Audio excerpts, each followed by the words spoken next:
Good evening friends. So இந்த video எதற்கான video அப்படின்னா, போன வீடியோ அப்லோட் பண்ணதில் கடைசி சம் வந்து புரியலை அப்படின்னு விவேக் அப்படிங்கிறவர் வந்து என்கிட்ட மெசேஜ், அதாவது யூடியூப் கமெண்ட்டில் பண்ணியிருந்தார். ஸ்டெப் எப்படி வந்துச்சுன்னு தெரியல ப்ரோ, கொஞ்சம் எக்ஸ்பிளைன் பண்ணுங்கள் அப்படின்னு. ஸோ அவருக்கான எக்ஸ்ப்ளனேஷன் வீடியோ தான் இது.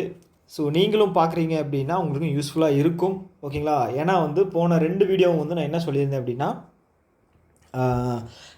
ஸ்டெப் பை ஸ்டெப் ப்ராசஸ் இருக்காது, எப்படி குறைஞ்ச நேரத்தில் செம்ம சால்வ் பண்ணலாம் அப்படிங்கிற மாதிரி தான் வந்து நம்ம வீடியோ போட்டிருந்தோம், ஓகேங்களா? ஸோ இந்த பர்டிகுலர் சம் வந்து ஸ்டெப் பை ஸ்டெப்பாக நான் இப்போ வந்து எக்ஸ்பிளைன் பண்ண போகிறேன். பாருங்கள் தாராளமாக. ஓகே, ஸ்டார்ட் பண்ணிடலாம். ஸோ இது வந்து ப்ராஃபிட் அண்ட் லாஸா? ஓகே. ஸோ இதில் ஃபஸ்ட்டு கொஸ்டினை ஃபுல்லாக வாசிச்சிருங்க. Okay, cost price of the purse and selling price of the handbag are same. Okay, same, which is X, and selling price of the purse 2x/5 more than the cost price of the handbag. Okay, if selling price of the purse is 2400 and the profit obtained by selling the handbag is 25%, then find the profit obtained by selling the purse. இது என்ன கேட்டிருக்காங்க, என்ன கொடுத்துருக்காங்க? Mark price தரவே இல்லை. Selling ப்ரைஸும் cost ப்ரைஸும் 2, ஓகேங்களா? அடுத்தது வந்து பார்த்துட்டிங்க அப்படின்னா பர்ஸும் ஹேண்ட்பேக்கும் இதில் போட்டு கன்ஃபியூஸ் பண்ணி வச்சுருக்கான்னு கொஸ்டினை. மேக்ஸிமம் வந்து என்ன பண்ணுவாங்க அப்படின்னா, அதிக டைம் எடுக்க வைக்கணும். ஸோ அட்டன் பண்ணுறோம் அப்படின்னா வந்து நம்ம வந்து ஈஸியாக வந்து நமக்கு ஆன்சர் வந்துடுற மாதிரி அவங்க செட் பண்ணிடுவாங்களா என்ன? இப்படி பண்ணவே மாட்டாங்க.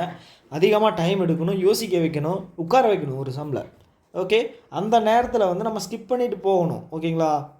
ஏன்னா ப்ரிலிம்ஸில் நான் சொல்கிறேன், மெயின்ஸில் வந்து கம்பல்சரி வந்து நமக்கு ஆன்சர் வருதுன்னா போட்டு தான் ஆகணும். ப்ரிலிம்ஸில் வந்து 20 நிமிஷத்தில் வந்து இதுக்கு ஒரு சம்முக்கே வந்து நம்ம 2 நிமிஷம் கொடுக்க முடியாது இல்லையா? ஸோ அதனால் வந்து ட்ரிக்கு வந்து உங்களுக்கு தெரிஞ்சால் டக்குன்னு போட்டுடணும். 1 நிமிஷம் தான் அதிகபட்சம் 1 நிமிஷம் தான். ஓகே, ஸோ இப்போது 2 விஷயம் என்னது? 2 ப்ராடக்ட்டு, பர்ஸும் ஹேண்ட்பேக்கும், கரெக்டாக?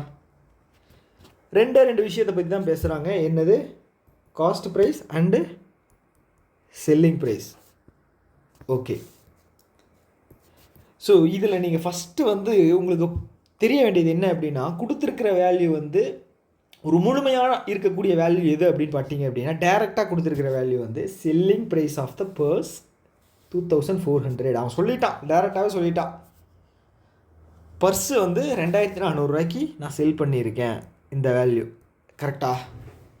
ஓகே, அடுத்தது வந்து selling price of the purse is 2x/5 more than the cost price of the handbag.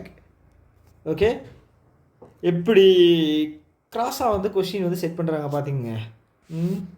Confuse ஆகணும், அதுக்காக அவன் வைக்கிறான். செல்லிங் ப்ரைஸ், பர்ஸினுடைய செல்லிங் ப்ரைஸ் வந்து ஹேண்ட்பேக்கை விட 2x வந்து அதிகமாக இருக்கான். அப்போ ஹேண்ட்பேக்கோடைய காஸ்ட் ப்ரைஸ் என்னவாக இருக்கும்? 2400 2x/5 வந்து மைனஸ் பண்ணால் வரக்கூடிய வேல்யூ தான், கரெக்டு தானே? இதில் குழப்பம் இல்லையே. -2x/5. ஓகே, இது இப்போ கிளியர் ஆயிடுச்சு. நமக்கு ஹேண்ட்பேக்கோட காஸ்ட் ப்ரைஸ் தெரிஞ்சிருச்சு. காஸ்ட் ப்ரைஸ்னால் ஒரு வேல்யூ, ஓகேங்களா? ஒரு இது ஹோல் வேல்யூ இல்லைனாலும் அதுக்கான ஒரு வேல்யூ வந்து கொடுத்துருக்காங்க, அது நமக்கு தெரிஞ்சிருச்சு. செல்லிங் ப்ரைஸ் ஆஃப் த பர்ஸும் நமக்கு தெரிஞ்சிருச்சு. ஸோ இப்போ டைரெக்டாக பாருங்களேன், இப்போ cost price of the purse, first sentence பாருங்கள். Cost price of the purse and selling price of the handbag. Cost price of the purse, selling price of the handbag என்ன சொல்லியிருக்கான்? ஆர் சேம் அப்படிங்க சொல்லியிருக்கான். Which is ₹X. Okay, இதனுடைய value X. Okay, so இப்போது நமக்கு 4மே தெரிஞ்சிருச்சு, 4 வேல்யூமே தெரிஞ்சிச்சு. Cost price of the purse, ஹேண்ட்பேக்கும் தெரிஞ்சிருச்சு, selling price of the purse, ஹேண்ட்பேக்கும் தெரிஞ்சிருச்சு. இதில் ஒரே ஒரு அன்னவுன் வேல்யூ மட்டும்தான் இருக்குது, எனக்கு எக்ஸு. இப்போ எக்ஸ் மட்டும் தெரிஞ்சிருச்சு அப்படின்னா எனக்கு இந்த வந்து சம்மே வந்து முடிஞ்ச மாதிரி தான். ஓகே, நம்ம எல்லாமே பார்த்துட்டோம். கடைசியில் ஒன்று மட்டும் பாருங்கள். And the profit obtained by selling the handbag is 25% அப்படின்னு சொல்லியிருக்கான். என்ன சொல்லியிருக்கான்? Profit obtained by selling the handbag is 25%. ஹேண்ட்பேக்கை விற்கிறது மூலமாக எனக்கு 25% லாபம் கிடைக்கிது அப்படின்னு சொல்லியிருக்காங்க. அப்போது 25% வந்து நான் அதிகம் பண்ணி விற்றுருக்கேன். கரெக்டாக? இதுக்கு என்ன மீனிங் அப்படின்னா, cost price selling price. Cost price 4 ரூபா அப்படின்னா செல்லிங் ப்ரைஸ் 5 ரூபா. காஸ்ட் ப்ரைஸ் 100 ரூபா அப்படின்னா செல்லிங் ப்ரைஸ் 125. கரெக்டு தானே? ஸோ 4:5 எதுக்கு வந்திருக்கு அப்படிங்கிறது உங்களுக்கு புரிஞ்சிருக்கணும். ரேஷியோவில் போடும்போது 4:5 cost price selling price. Okay, so இப்போ இது ஈஸியாக வந்து சால்வ் பண்ணிடலாம். எக்ஸை வந்து இப்போ கண்டுபிடிச்சிட்டோம் அப்படின்னா அவன் என்ன கேட்டிருக்கான் கடைசியில்? Find the profit obtained by selling the purse. So இங்கே வந்து ப்ராஃபிட் என்ன அப்படிங்கிறத வந்து கேட்டிருக்கான். ஓகே, எக்ஸ் வேல்யூ நம்ம கண்டுபிடிச்சிட்டா ஈஸியாக வந்து இந்த சம்மை வந்து சால்வ் பண்ணிடலாம். இப்போ பாருங்களேன், எனக்கு காஸ்ட் ப்ரைஸ் தெரியும். காஸ்ட் ப்ரைஸ் வந்து 2400 மைனஸ் 2x/5. எதை நான் சொல்லிகிட்டு இருக்கேன்? ஹேண்ட்பேக். ஓகே, அது 25% வந்து அதிகமாக விற்கிறேன். அப்போ எனக்கு வந்து காஸ்ட் ப்ரைஸ் வந்து என்ன? இங்கே சொன்னேன் இல்லையா, 4. ரேஷியோ வந்து 4. ஓகே, செல்லிங் ப்ரைஸ் என்ன? X which is 5. அவ்வளோதானே? கிராஸ் மல்டிப்ளை பண்ணிங்க அப்படின்னா உங்களுக்கு எக்ஸ் வேல்யூ கிடச்சிடும்ல. கரெக்டாக? ஸோ இப்போ மேலே இருக்கிற இந்த வேல்யூவை வந்து நீங்கள் கரெக்டாக பண்ண தெரிஞ்சிருக்கணும். ஓகே, 2400 கீழே டினாமினேட்டர் எதுவும் இல்லை. நான் வந்து இங்கே 5 இருக்கிறனால கீழேயும் 5 பண்ணணும் அப்படின்னு சொல்லி 2400 கூட 5ஆல் மல்டிப்ளை பண்ணுறேன். அப்போ எனக்கு 12,000 மைனஸ் 2x டிவைட் பை 5, அதுக்கப்புறம் ஒரு எக்ஸ். இப்படி தான் இருக்குது. கரெக்டு தானே? இந்த 5 டினாமினேட்டர் கீழே வரும்போது 5x ஆகுமா? குழப்பம் இல்லையே. கரெக்டு தானே? 2x. ஓகே, இங்கே 5 இன்ட்டு எக்ஸ் அப்படிங்கிறது வரும். 5ம் கேன்சல் ஆயிடுச்சா? இந்த எக்ஸ் வந்து எனக்கு ரைட் ஹேண்ட் சைடு போகும்போது எனக்கு 4x, இந்த 2x வந்து ரைட் சைடு போகும்போது ப்ளஸ் 2x ஆகுமா? இங்கே 12,000 இருக்குது. 6x ஓவராலாக. கரெக்டாக? ஸோ இது நீங்கள் அடிச்சிங்க அப்படின்னா எக்ஸோட வேல்யூ வந்து எனக்கு 2000 அப்படிங்கிறது வரும்.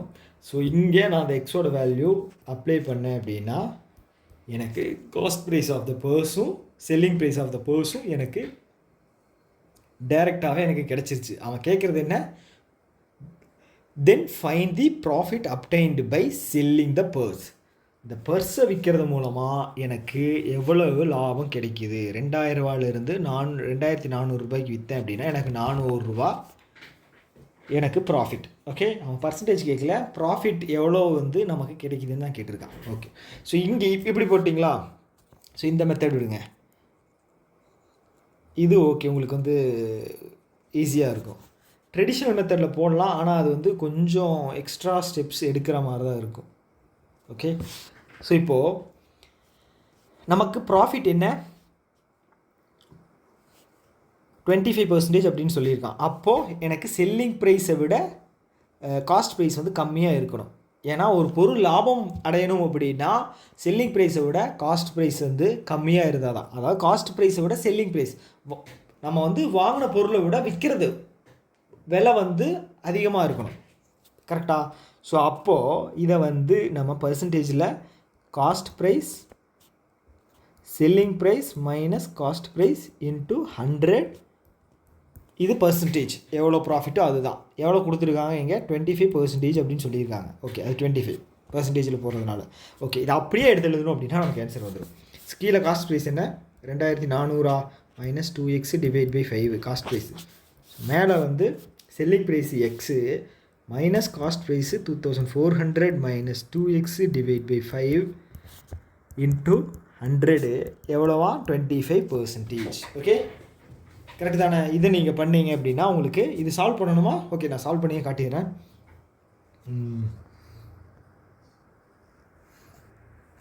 ஓகே, ஸோ இங்கே வந்து எனக்கு டினாமினேட்டர் வந்து 2400ல் இல்லாததுனால நான் வந்து இதை 12,000 மைனஸ் 2x கீழே 5 வந்துடும். ஆனால் எனக்கு இங்கே எக்ஸில் டினாமினேட்டர் இல்லாததுனால நான் இங்கே வந்து 5 மல்டிப்ளை பண்ணணும் 5x.